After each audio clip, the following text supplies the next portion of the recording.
before we do that, why do we call it Strangely Beautiful Australia?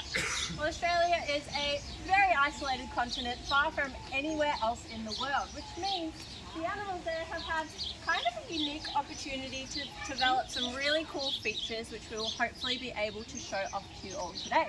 So our first guest is actually already here. Can anyone see him? He might be on the ground, he might be up in the trees. So this is Captain. Captain is a self-crested cockatoo, and he gets his name from that beautiful self-crest on the top of his head. Nice job, Cap. So that is how Captain communicates. So he can mimic things that people say, things like hello, goodbye, he can bark like a dog.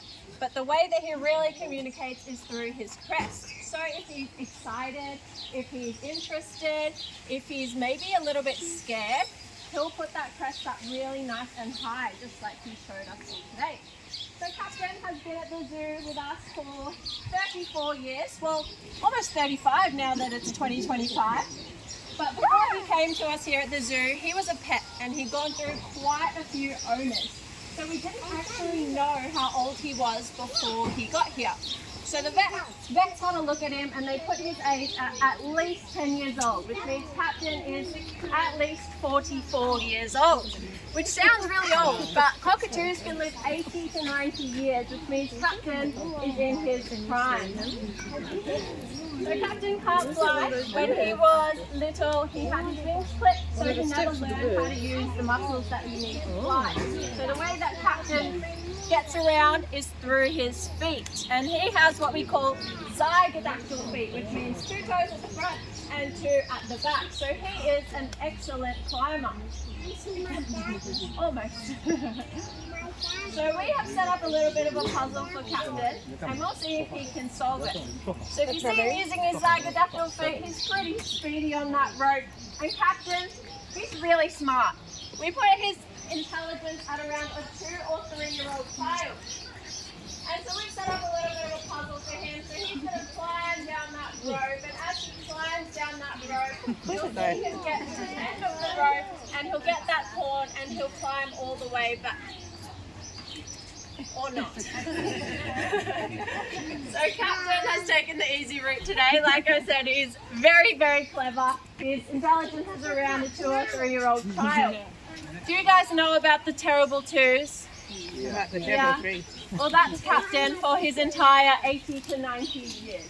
And everything that comes along with the terrible twos, Captain comes along with too. So a lot of screaming, a lot of tantrums, and a whole lot of destruction. So a lot of people look at cockatoos and think, oh my gosh, I would love to have one as a pet. They're so beautiful, they're so smart, I would love to have one in my home. Well, they are super destructive. So, blue furniture, if you have it, no you don't. It's gone, he'll destroy it all. If you have a look at his tree stuff, believe it or not, when that was put in, it was solid. So he's been working on that masterpiece for quite a few years, and it's nothing more than a shell now. So that is how Captain ended up with us here at the zoo. So many people don't realise the kind of commitment it takes to have a cockatoo at home.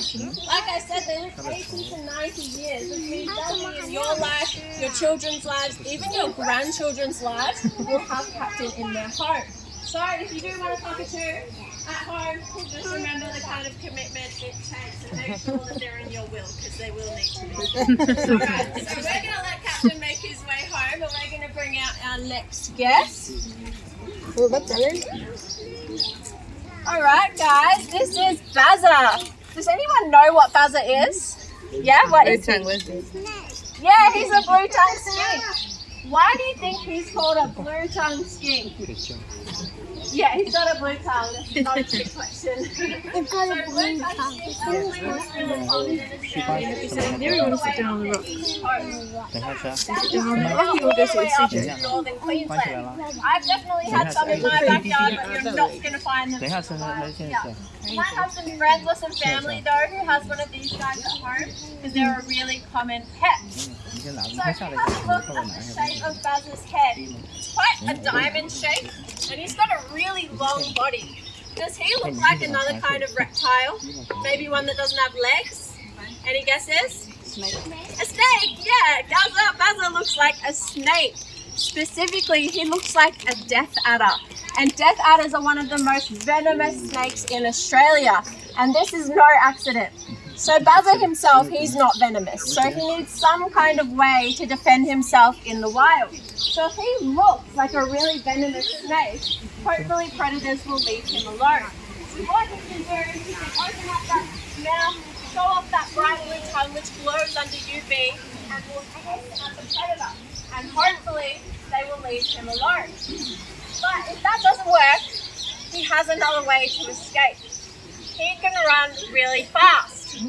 So I'm thinking, there's enough of us here today, I might show you, but I just need your help. I can't lose another lizard, okay? So if he gets away from me, I just need you to grab him. So all of you in the front row, just be ready, okay?